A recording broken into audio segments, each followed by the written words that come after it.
إن الحمد لله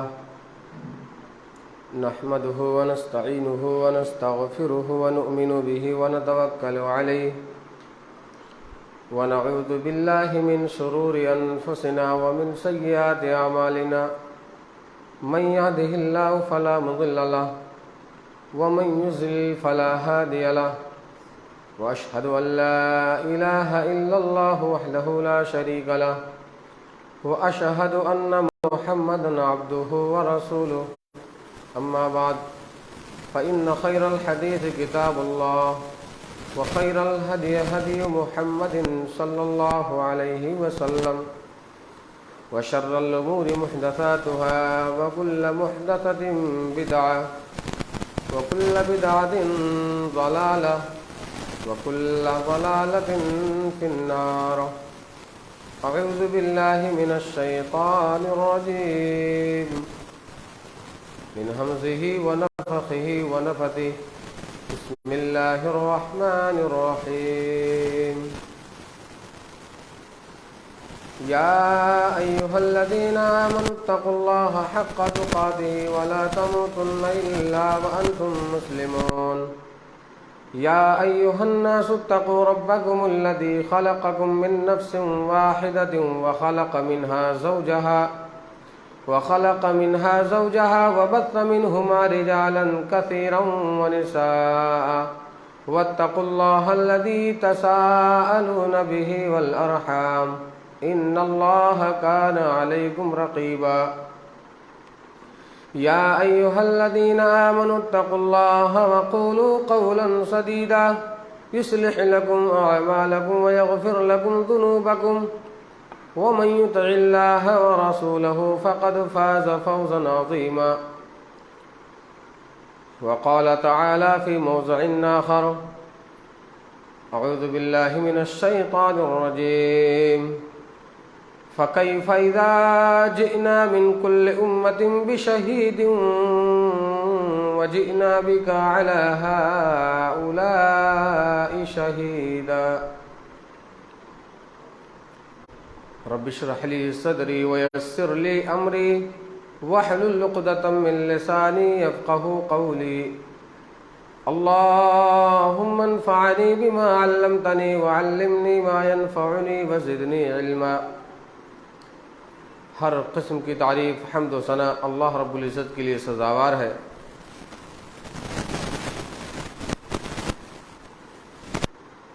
جو اکیلے تنہا خالق و مالک و رازق اور سب کا پالنہار ہے.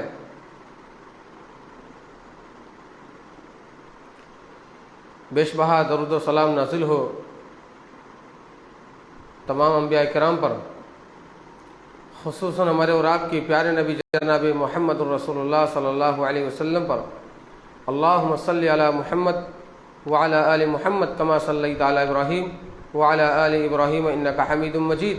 اللہم بارک علی محمد وعلی آل محمد کما بارکت علی ابراہیم وعلی آل ابراہیم انک حمید مجید.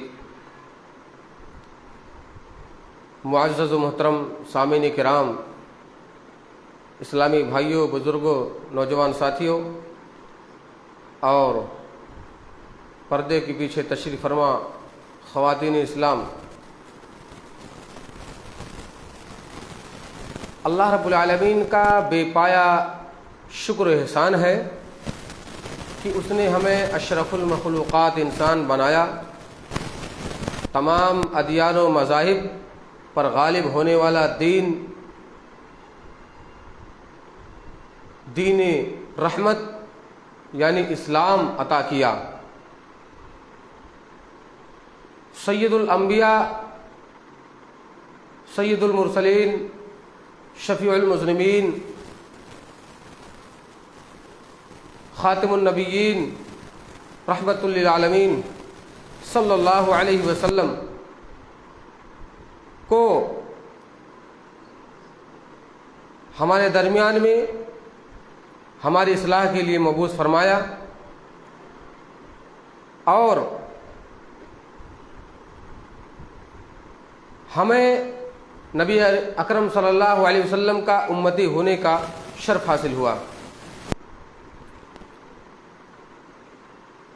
جسے خیر امت کے لقب سے ملقب کیا گیا، اور اللہ رب العالمین نے کہا بھی کنتم خیر امت اخرجت للناس تأمرون بالمعروف وتنہون عن المنکر وتؤمنون باللہ، کہ تم بہترین امت ہو، تمام امتوں میں سب سے اچھی اور بہترین امت ہو، اس لیے کہ تم بھلائی کا حکم دیتے ہو، برائیوں سے روکتے ہو، اور اللہ رب العالمین پر سچا ایمان رکھتے ہو۔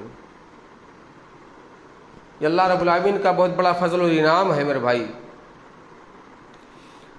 اللہ رب العالمین کے احسانات بے شمار ہیں جو انسان کے شمار سے باہر ہے، انسان شمار نہیں کر سکتا ہے۔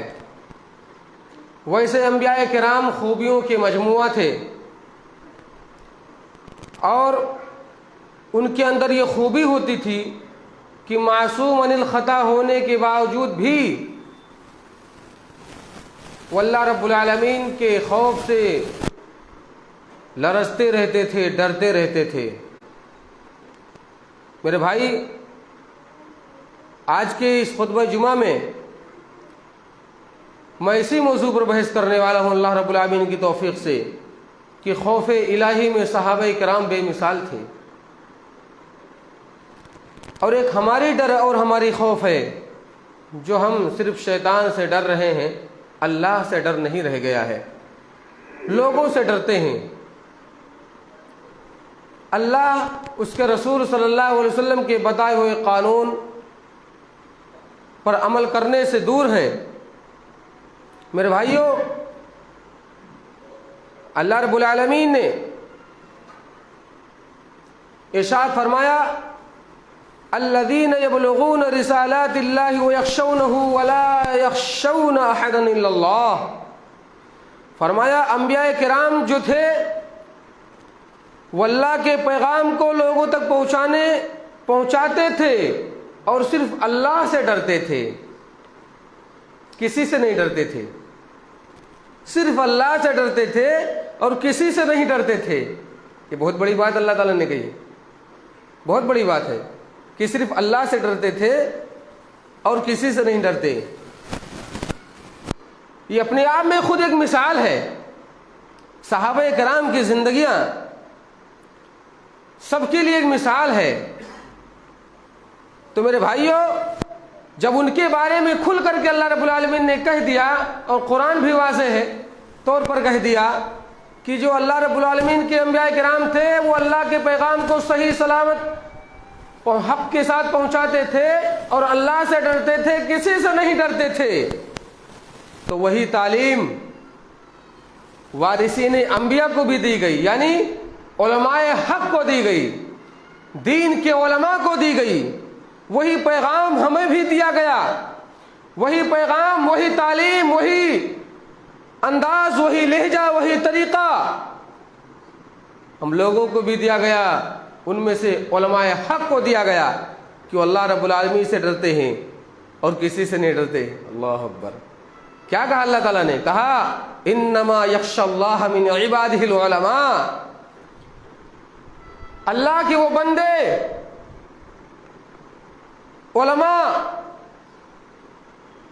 علماء حق اللہ رب العالمین سے بہت زیادہ ڈرنے والے ہیں۔ جو سب سے زیادہ ڈرتے ہیں وارثین انبیاء ڈرتے ہیں، علماء کی تعداد ڈرتی ہے۔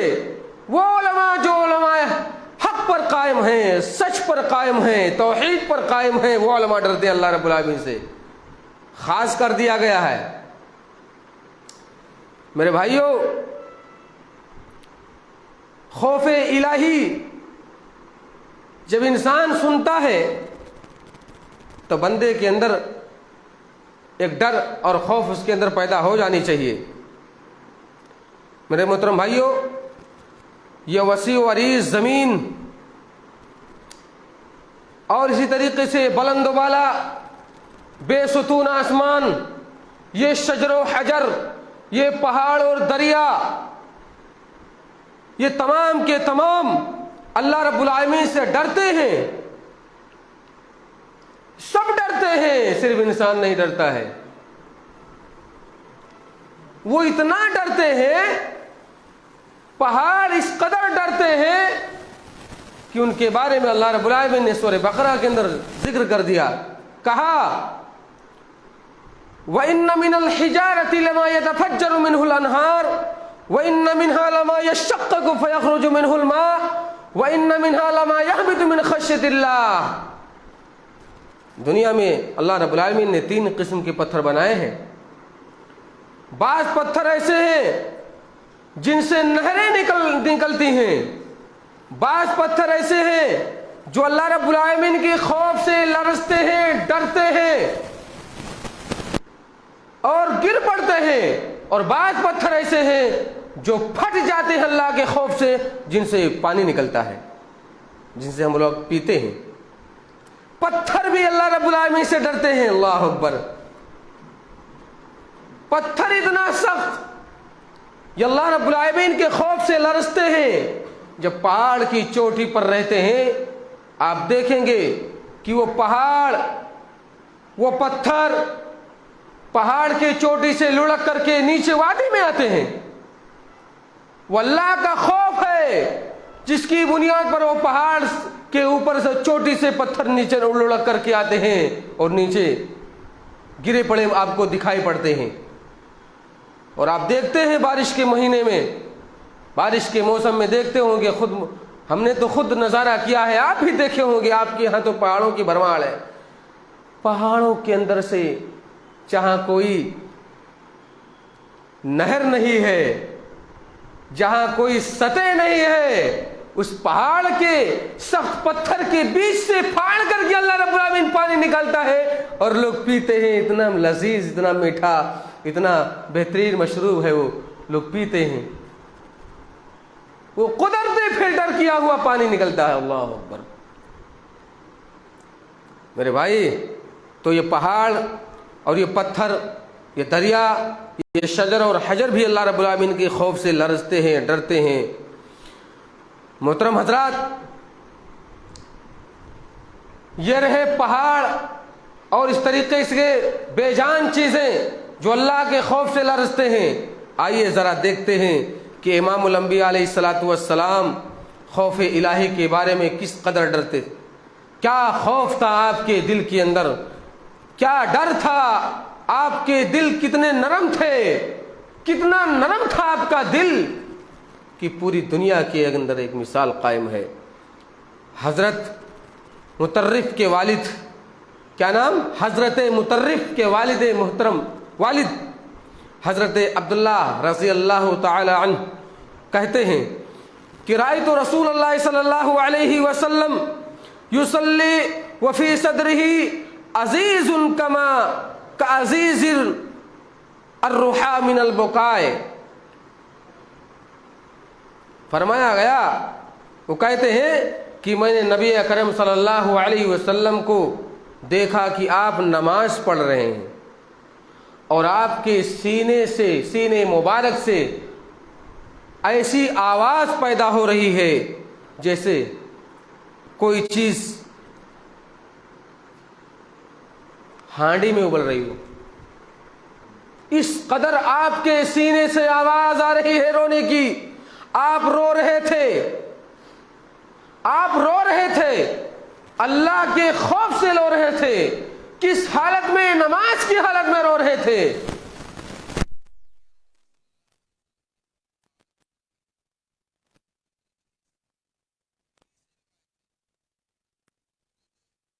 مطرف کے والد ہی روایت کرتے ہیں اور کہتے ہیں کہ اتیت النبی صلی اللہ علیہ وسلم وهو یصلی ولجوفہ عزیز کعزیز المرجل یعنی یبکی، کہ پیارے نبی صلی اللہ علیہ وسلم کے پاس میں آیا، میں پیارے نبی صلی اللہ علیہ وسلم کے پاس آیا اور ایسے وقت میں آیا کہ آپ نماز پڑھ رہے تھے، تو آپ کے سینے سے ایسی آواز آ رہی تھی، میں نے سنا جیسے ہانڈی میں کچھ ابل رہی ہو۔ رو رہے تھے آپ علیہ الصلوۃ والسلام، رو رہے تھے، یعنی آپ کے رونے کا انداز یہ ہے کہ راوی حدیث یہ بیان کرتے ہیں کہ جیسے ہانڈی جب آگ پر رکھا ہو، اس کے اندر ایک جوش مارتا ہوا پانی جب ابلتا ہے، کھت کھت کی آواز آتی ہے، اللہ اکبر۔ آپ علیہ الصلوۃ والسلام اس قدر رو رہے تھے نماز کی حالت میں، اور ہماری نمازیں تو ایسی ہیں کہ پورا حساب نماز میں ہم کرتے ہیں، ہم پورا حساب نماز میں کرتے ہیں، کہاں کہاں ڈھانچہ نماز میں ہوتا ہے، کہاں کہاں دماغ سیر کرتا ہے، کہاں کہاں ہمارے دماغ رہتے ہیں، کسی کے بزنس میں، تو کسی کے کھیت اور کھلیان میں، تو کسی کے ٹہلنے اور گھومنے میں، تو کسی کے کہیں دماغ رہتے ہیں، کون کون سی باتیں لوگ سوچتے رہتے ہیں۔ اور یہاں نبی اکرم صلی اللہ علیہ وسلم اس قدر رو رہے ہیں کہ آپ کے سینے سے رونے کی آواز ایسی ہے جیسے کوئی چیز ہانڈی میں ابل رہی ہو۔ میرے بھائی، حضرت حذیفہ رضی اللہ تعالی عنہ بیان کرتے ہیں کہ نبی اکرم صلی اللہ علیہ وسلم یہ آیت پڑھے، اذا مر بآیت خوف تعوذ، جب خوف کی آیت نبی اکرم صلی اللہ علیہ وسلم پڑھتے تو اللہ رب العالمین کے خوف سے پناہ طلب کرتے، اور جب رحمت کی آیتیں پڑھتے تو اللہ رب العالمین سے رحمت طلب کرتے۔ یہ ہے میرے نبی اور آپ کے نبی صلی اللہ علیہ وسلم کی زندگی کہ کس قدر روتے تھے آپ، ہر لمحہ روتے رہتے تھے۔ حضرت عبداللہ بن مسعود رضی اللہ تعالی عنہ بیان کرتے ہیں کہ ایک مرتبہ نبی اکرم صلی اللہ علیہ وسلم نے مجھ سے فرمایا، یہ عبرتناک واقعہ ہے، سنیے، صحیح بخاری کی، کہ آپ کے خوف کا عالم کیا تھا، آپ کس قدر اللہ تعالیٰ سے ڈرتے تھے، آپ کے ڈرنے کا انداز کیا ہوتا تھا۔ سنیے ذرا، حضرت عبداللہ ابن مسعود رضی اللہ تعالیٰ عنہ بیان کرتے ہیں کہ ایک مرتبہ نبی پاک صلی اللہ علیہ وسلم نے مجھ سے کہا کہ ابن مسعود ذرا قرآن پڑھو۔ ابن مسعود رضی اللہ تعالیٰ عنہ کہتے ہیں کہ اللہ کے رسول، قرآن تو آپ پر نازل ہوا ہے، پھر میں کیسے پڑھوں؟ کہا جی ہاں پڑھو، میں آپ کی زبان سے قرآن سننا چاہتا ہوں۔ حضرت عبداللہ ابن مسعود رضی اللہ تعالیٰ عنہ فرماتے ہیں کہ میں نے قرآن کی یہ سورت شروع کی، سورہ نساء، سورہ نساء میں نے شروع کی، اور جب پڑھتے پڑھتے میں اس آیت کریمہ پر پہنچا جو میں نے آپ کے سامنے خطبہ مسنونہ میں پڑھی تھی۔ وہ کہتے ہیں کہ پڑھتے پڑھتے جب میں اس آیت کریمہ پر پہنچا، کون سی آیت کریمہ ہے، یاد کر لیجئے، کان کھول کر سن لیجئے، فَكَيْفَ إِذَا جِئْنَا مِن كُلِّ أُمَّةٍ بِشَهِيدٍ وَجِئْنَا بِكَ عَلَى هَؤُلَاءِ شَهِيدًا۔ یہ جملہ میری زبان پر آیا ہی تھا کہ آپ علیہ الصلوۃ والسلام نے کہا ابن مسعود ٹھہر جاؤ۔ میں رک گیا، ٹھہر گیا، اور میں جب نبی پاک صلی اللہ علیہ وسلم کی طرف نظریں اٹھا کر کے دیکھتا ہوں تو کیا دیکھتا ہوں کہ آپ کی آنکھوں میں آنسو ڈبڈبائے ہوئے ہیں، آپ کی آنکھیں آنسوؤں سے بھری ہوئی ہیں، آپ رو رہے ہیں۔ آپ کے رونے کا عالم یہ ہے کہ آپ قرآن سنتے رونے لگتے تھے، قرآن پڑھتے پڑھتے رونے لگتے تھے، کسی کو سمجھاتے رونے لگتے تھے۔ آپ کے خوف کا یہ عالم میرے بھائی۔ اور ہم ہیں کہ رمضان کے مہینے میں پورا قرآن پڑھ لیتے ہیں، سن لیتے ہیں، کوئی ایک قطرہ بھی آنسو نہیں گرتا ہے۔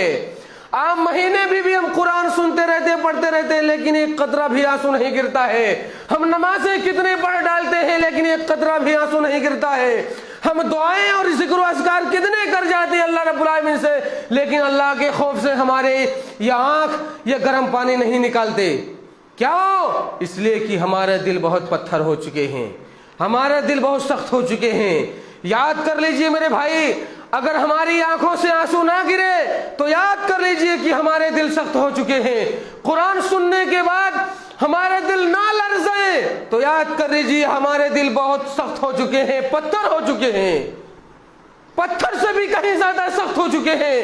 پتھر بھی اللہ کے خوف سے لرزتا اور ڈرتا ہے، لیکن انسان کا دل نہیں لرزتا، نہیں ڈرتا ہے، نہیں خوف میں آتا ہے۔ میرے بھائی یاد کر لیجیے نبی اکرم صلی اللہ علیہ وسلم کے خوف کا یہ عالم، مفسرین تو اس آیت کریمہ پر لکھتے ہیں، کیا کہتے ہیں؟ ایک آیت کریمہ فَكَيْفَ إِذَا جِئْنَا مِنْ كُلِّ أُمَّةٍ بِشَهِيدٍ وَجِئْنَا بِكَ عَلَى هَؤُلَاءِ شَهِيدًا، ترجمہ کیا ہے معلوم؟ اے پیغمبر اس وقت کو یاد کریے جب وہ دن، وہ قیامت کے روز جب ہم ہر امت میں سے ایک گواہ طلب کریں گے۔ اللہ اکبر، ہر امت کے ہم ایک گواہ کو طلب کریں گے، سب کو بلائیں گے، ہر امت کی طرف سے ایک گواہ کھڑا ہوگا، اللہ کے بارگاہ میں پیشی ہوگی، ہر نبی اپنی امت کی طرف سے اللہ رب العالمین کی خدمت میں کھڑا ہوگا، اور نبی پاک صلی اللہ علیہ وسلم کو کہا گیا، اللہ رب العالمین نے خود کہا بشہید وجئنا بک علی ہؤلاء شہیدا، اے پیغمبر محمد الرسول اللہ صلی اللہ علیہ وسلم، ہم نے آپ کو ان سب پر گواہ بنایا ہے۔ یعنی مفسرین لکھتے ہیں کہ ہر امت کی طرف سے گواہ یعنی نبی ہوگا جو اپنی قوم کی طرف سے گواہی دینے کے لیے اللہ کے حضور میں کھڑا ہوگا اور کیا کہے گا؟ اللہ ہم نے تیرے پیغام کو تو پہنچا دیا تھا قوم تک، لیکن قوم نے تیرے پیغام کو ماننے سے انکار کر دیا، ٹھکرا دیا، اس میں میری کیا قصور ہے اللہ؟ اس میں میری کیا غلطی ہے؟ کیا قصور ہے؟ پیارے نبی صلی اللہ علیہ وسلم فوراً کہیں گے اے اللہ یہ سچ ہیں، یہ سچ بول رہے ہیں، یہ سب سچ بول رہے ہیں، اس میں سچائی ہے کہ ان تمام نبیوں نے جو مجھ سے پہلے آئے سب کے سب صحیح طریقے سے تیرے پیغام کو لوگوں تک پہنچایا ہے، تیرے دین کو لوگوں میں عام کیا ہے، لیکن قوم نے نہیں مانا ہے۔ میرے بھائی پیارے نبی صلی اللہ علیہ وسلم سے کل قیامت کے روز پوچھا جائے گا، اٹھائیے سورہ فرقان دیکھیے، اللہ رب العالمین کے سامنے نبی کی بھی پیشی ہوگی، نبی کو بھی یہی جواب دینا پڑے گا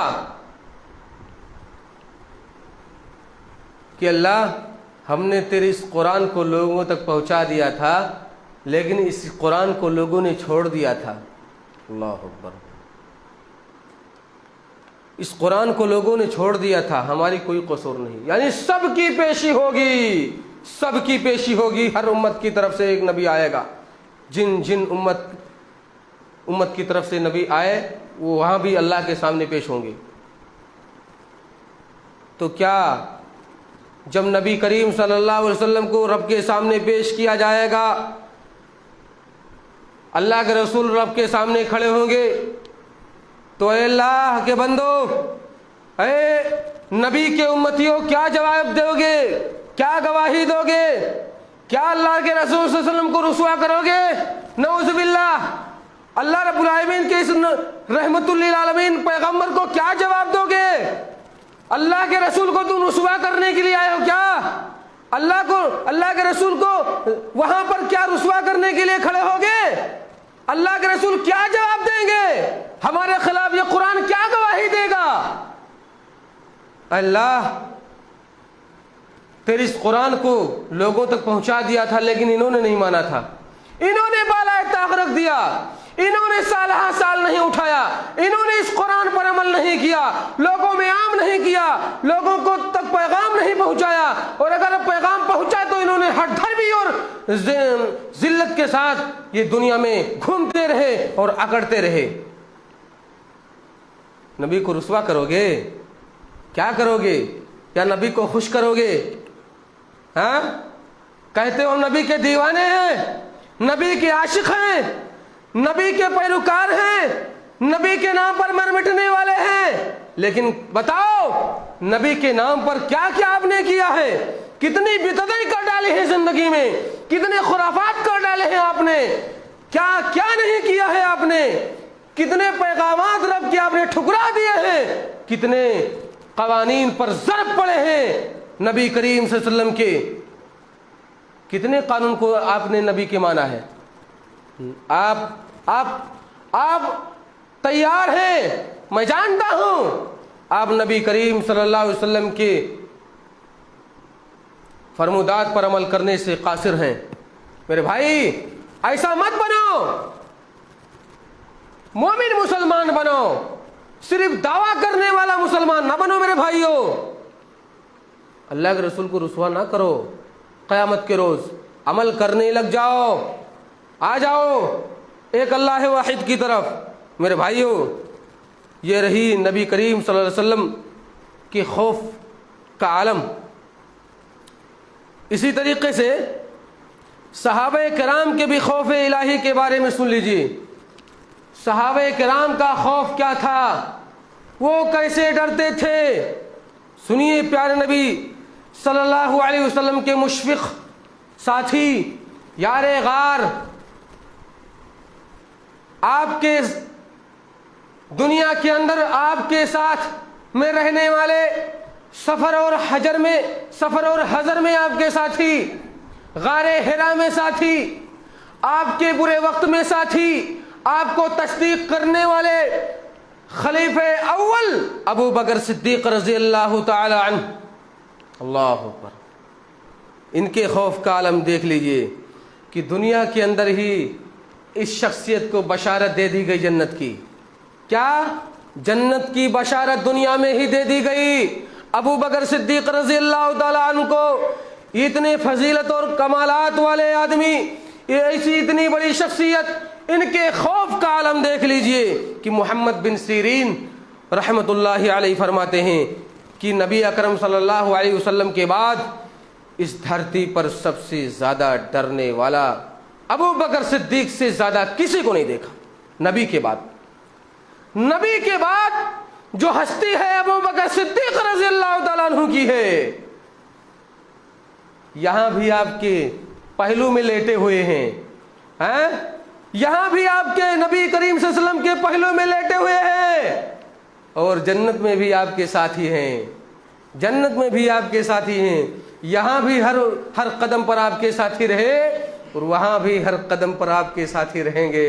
میرے بھائیو یہ ہے ابو بکر صدیق رضی اللہ تعالیٰ عنہ کے خوف کا عالم، کس قدر ڈرتے ہیں کہ یہ نبی کے بعد ان سے زیادہ ڈرنے والا کوئی نہیں ہے۔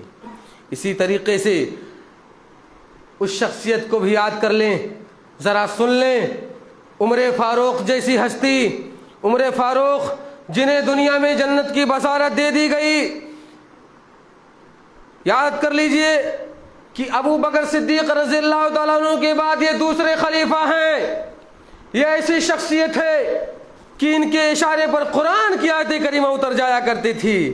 یہ عدل و انصاف کے ایک پیکر تھے، عدل و انصاف میں ایک مثال قائم کر دیا دنیا کے اندر۔ میرے بھائیو ان کے خوف کا عالم کیا تھا؟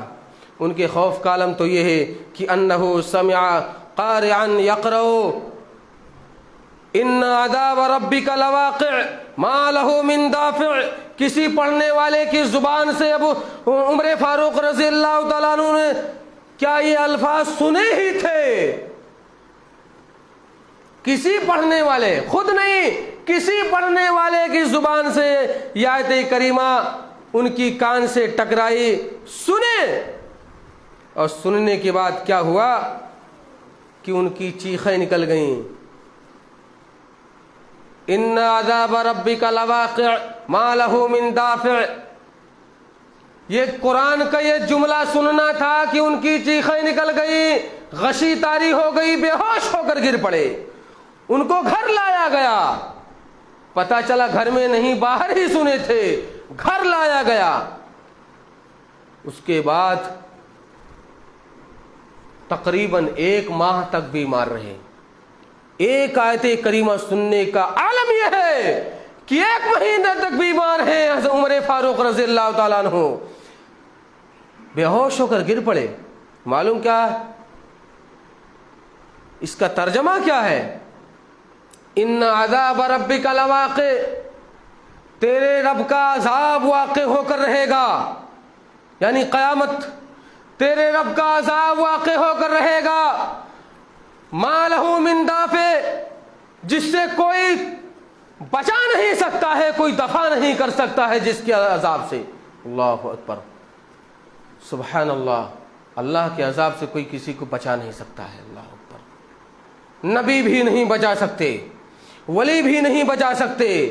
بتاؤ ان کا عالم کیا ہوگا جو اللہ کے خوف سے ڈرتے نہیں ہیں. 24 گھنٹے تو کیا پوری کی پوری عمر گزار دیے مزاروں پر، مرید بن کے بیٹھے رہے، پیر بن کے بیٹھے رہے، اللہ کے سامنے جھکنے کو تیار نہیں، ایک نماز نہیں پڑھے. پیارے نبی کا عالم کیا تھا؟ آپ نمازیں پڑھتے تھے. زندگی میں کوئی نہیں بتا سکتا کہ آپ کی نماز چھوٹی ہو.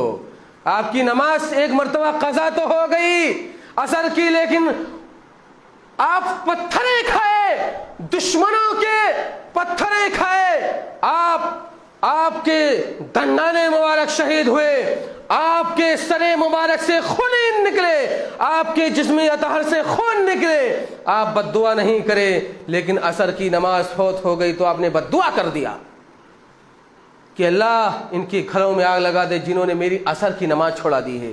آپ کتنے نماز پڑھتے ہو؟ ہاں، کتنے نماز پڑھتے ہو؟ کیا دعویٰ آپ کے پاس ہے؟ اور ان لوگوں کا حال کیا ہوگا جنہوں نے کہا ہم صرف دل میں نمازیں پڑھتے ہیں، ہم تو کبھی کبھی، اللہ کی قسم ہے کتنوں کی دعائیں ثنا یاد نہیں ہیں، کتنوں کی دعائیں ثنا نہیں یاد ہے. سورہ فاتحہ سننے لگ جائیں، سورہ فاتحہ نہیں یاد ہے، سورہ اخلاص نہیں یاد ہے، انا اعطیناک الکوثر ایک صدر کی جو ہے سورہ ہے، اس کو بھی نہیں یاد ہے. اللہ کی قسم بڈھے ہو گئے، داڑھی کے بال سفید ہو گئے. کیا انجام ہوگا ان کا؟ کیا انجام ہوگا جو کہتے ہیں ہم من میں نماز پڑھ لیتے ہیں؟ بتائیے نبی کا عالم کیا ہے؟ کیا صحابہ نہیں جانتے تھے؟ کیا ابو بکر صدیق نہیں جانتے تھے؟ کیا عمر فاروق نہیں جانتے تھے کہ نبی بخشوا لیں گے؟ کیا بلال حبشی کو نہیں معلوم تھا؟ کیا عثمان غنی کو نہیں معلوم تھا؟ کیا علی رضی اللہ تعالیٰ عنہ کو نہیں معلوم تھا کہ نبی بخشوائیں گے قیامت کے روز، ہم پڑھیں نہ پڑھیں چلے گا؟ نہیں میرے بھائی، سب کو معلوم تھا، لیکن سب ڈرتے تھے، سب کے دلوں میں خوف تھا، کوئی ایک نماز نہیں چھوڑتے تھے. ہم ہزاروں نمازیں چھوڑے بیٹھے ہیں. اتنے فرائض ہم نے اپنے سے دور کر دیے ہیں اور ترک کر دیے ہیں. اس کا خمیازہ کون بھگتے گا میرے بھائی؟ کیا نبی کو نہیں معلوم تھا کہ اللہ مہربان ہے، اللہ بڑا رحمت والا ہے، بخش دے گا؟ میرے بھائی نبی کے تو اگلے اور پچھلے تمام گناہ بخش دیے گئے تھے. ما تقدم غفر له ما تقدم من ذنبه وما تأخر، اگلے اور پچھلے تمام گناہ بخش دیے گئے تھے. تو نبی پر تو اور زیادہ حق بنتا تھا کہ کوئی نماز نہ پڑھتے اور اللہ جنت دے دیتا، اس لیے کہ اگلے پچھلے گناہ معافی ہیں، تو کیا نماز پڑھنے کی ضرورت؟ غور کرو میرے بھائی، غور کرو کہ پیارے نبی اس قدر کہ آپ کے اگلے اور پچھلے تمام گناہ معاف ہے، پھر بھی نمازوں کا یہ عالم کہ پڑھتے پڑھتے ورم آ جائے پیر میں، پڑھتے پڑھتے پڑھتے پڑھتے آپ کی آنکھوں سے آنسو جاری ہو جائے، جہاں پر سجدے کرتے ہو وہاں کی زمین گیلی ہو جائے، وہ مٹی گیلی ہو جائے. آپ کے خوف کا عالم یہ، اور آپ کے ہی امتی آپ ہیں. آپ کا عالم کیا ہے؟ آپ تو اتنے نڈر بیٹھے ہیں، آپ تو اتنے نڈر بن چکے ہیں اللہ رب العالمین کے مقابلے میں کہ اللہ کا خوف ذرا بھی آپ کے دل کو جو ہے جھنجھوڑتا ہی نہیں ہے. کیسے ہیں آپ؟ تو میں بات کر رہا تھا کہ وہ عمر فاروق رضی اللہ تعالیٰ عنہ جن کے مشورے سے قرآن اترتا تھا، کتنے بار قرآن کی آیتیں کریمہ اتر گئی، ان کے خوف کا عالم یہ کہ 1 مہینہ بیمار ہو جائیں کہ بے ہوش ہو کر گر پڑیں، کیا ان کو نہیں معلوم تھا نبی کافی ہیں بخشوانے کے لیے، اور ہم تو نبی کے ساتھی ہیں، اللہ نے جنت کی بشارت دے ہی تو ہم کیوں نماز پڑھیں؟ کیا ان کو نہیں معلوم تھا؟ پھر کیوں نمازوں کی پابندی کرے اور آپ کیوں نہیں کر رہے ہیں میرے بھائی؟ میرے بھائیوں، اس شخصیت کے بارے میں کیا کہا جائے؟ وہ ہے جس کی نیکیاں آسمان میں تاروں سے کہیں زیادہ ہیں، جس کی نیکیاں اتنی زیادہ جن کے متعلق خود نبی کہہ دیں، گواہی دے دیں، بشارت دے دیں، کیا کہ لو کان نبی بعدی لکان عمر، کہ اگر میری بعد کوئی اگر نبی ہوتا تو وہ عمر ہوتے۔ کیا ان کو نہیں پتا تھا عمر کو رضی اللہ تعالی عنہ کہ اللہ کے رسول کافی ہیں اور ہمیں تو جنت کی بشارت مل چکی ہے، ہم نماز کیوں پڑھیں؟ کیا ان کو نہیں معلوم؟ نبی بشارت دے رہے ہیں، نبی گواہی دے رہے ہیں کہ اگر کوئی اس دھرتی پر میرے بعد نبی کا حقدار ہوتا تو وہ عمر ہوتے، اور آپ ہیں اتنے بے خوف، اتنے نڈر ہو کر گھوم رہے ہیں، پھر بھی کہہ رہے ہیں کہ اللہ رب العالمین بڑا مہربان ہے، اللہ کے رسول ہمیں بخشوا لیں گے۔ نہیں میرے بھائی، آپ اپنے عمل کا خود ذمہ دار ہوں گے، آپ اپنے عمل کا خود ذمہ دار ہوں گے۔ وہاں کوئی نبی اس طریقے سے کھڑا نہیں ہوگا سامنے کہ انہوں نے جرم کیا ہے، اللہ ان کو پھر بھی جنت میں ڈال دے۔ یہ ضرور ہے کہ نبی کریم صلی اللہ علیہ وسلم اپنے ان مومن بندوں کی سفارش کریں گے، سجدے ریز ہوں گے جنہوں نے آپ علیہ الصلاۃ والسلام کے قانون اور رب تعالیٰ کی حکم کی فرما برداری دنیا میں کی ہے، پھر زندگی میں کوئی گناہ ہو گیا ہے، زندگی میں کوئی گناہ ہو گیا ہے، جان کر نہیں کیے ہیں، آپ تو جان کر رہے ہیں، آپ تو ڈھٹائی کر رہے ہیں، آپ تو اللہ کے سامنے آنکھ دکھا رہے ہیں، ان کے لیے ہے کل نبی دعوت مستجابہ فتعجل کل نبی دعوتہ انی اختبأت دعوتی شفاعۃ لأمتی یوم القیامہ فہی نائلۃ ان شاء اللہ من مات من امتی لا یشرک باللہ شیئا۔ ہاں، یہ لمبی حدیث میں نے پڑھ دی ہے صحیح مسلم کی، یاد کر لیجئے کہ ہر نبی دنیا میں ہر نبی کو اختیار دے دیا گیا تھا کہ جو کچھ مانگنا ہو رب تعالیٰ سے مانگ لو، وہ قبول کر لی جائے گی۔ تمام انبیاء کرام نے جلدی کر ڈالی، دنیا میں ہی وہ دعا مانگ لی، لیکن نبی کریم صلی اللہ علیہ وسلم نے وَإِنِّي اخْتَبَأْتُ دَعْوَتِي شَفَاعَةً لِّأُمَّتِي يَوْمَ الْقِيَامَةِ اپنی امت کی شفاعت کے لیے قیامت کے دن کے لیے چھوڑ دیا، نہیں مانگا دنیا میں۔ کیا حکمت ہے نبی کے اندر، کیا رحمت للعالمین بن کر کے آئے ہیں، نہیں مانگا دنیا میں اللہ سے وہ دعا، قیامت کے روز مانگنے کے لیے چھوڑ دیا ہے، چھپا کے رکھا ہوا اللہ کے رسول صلی اللہ علیہ وسلم نے۔ لیکن کن لوگوں کے لیے؟ لا یشرک باللہ شیئا، جنہوں نے اللہ کے ساتھ کسی کو شریک نہیں کیا، شرک و بدعت نہیں کیا، ایسے لوگوں کے بارے میں نبی خود کہہ رہے ہیں ان کے بارے میں میری شفاعت قبول نہیں کی جائے گی۔ اب بتاؤ کیا کرو گے؟ اب کس کا دامن پکڑو گے؟ ہاں، اب کس کا دامن پکڑو گے؟ نبی خود کہہ دیے کہ اب ہم جو ہے ان لوگوں کی شفاعت، ان لوگوں کے بارے میں میری شفاعت قابل قبول نہیں کی جائے گی، رد کر دی جائے گی۔ پھر کیا کرو گے؟ کون سا دامن ہوگا جو پکڑو گے میرے بھائی؟ سوچو میرے بھائی، ذرا غور کرو کہ پیارے نبی صلی اللہ علیہ وسلم کس قدر روتے تھے، کس قدر آپ کے دل لرزہ ہوتے تھے اللہ کے خوف سے، اور آپ ہیں جو ایک قطرہ آنسو نہیں گراتے، ڈھٹائی پر تلے ہوئے ہیں، بے نمازی بنے بیٹھے ہیں، وہاں نمازیں پڑھ کر کے رو رہے ہیں کہ جنت میں داخلہ کیسے ہوگا۔ سعد بن معاذ رضی اللہ تعالیٰ عنہ، دلنی علی عمل اذا عملتہ دخلت الجنہ، اللہ کے رسول ایسا کچھ عمل بتائیے کہ جس کے ذریعے سے کریں وہ جنت مل جائے، اور آپ نیکیوں کا پہاڑ تھے، صحابہ کرام اور آپ ہیں بے نمازی بنے بیٹھے ہیں، پھر بھی کہہ رہے ہیں ہم جنتی ہیں۔ اللہ اکبر، باتیں بہت ہیں میرے بھائی، بس یہیں پر میں اپنی بات ختم کرتا ہوں کہ اللہ رب العالمین سے دعا کرو ہم سب مل کر کے اللہ ہمیں اور آپ سب کو نیک عمل کرنے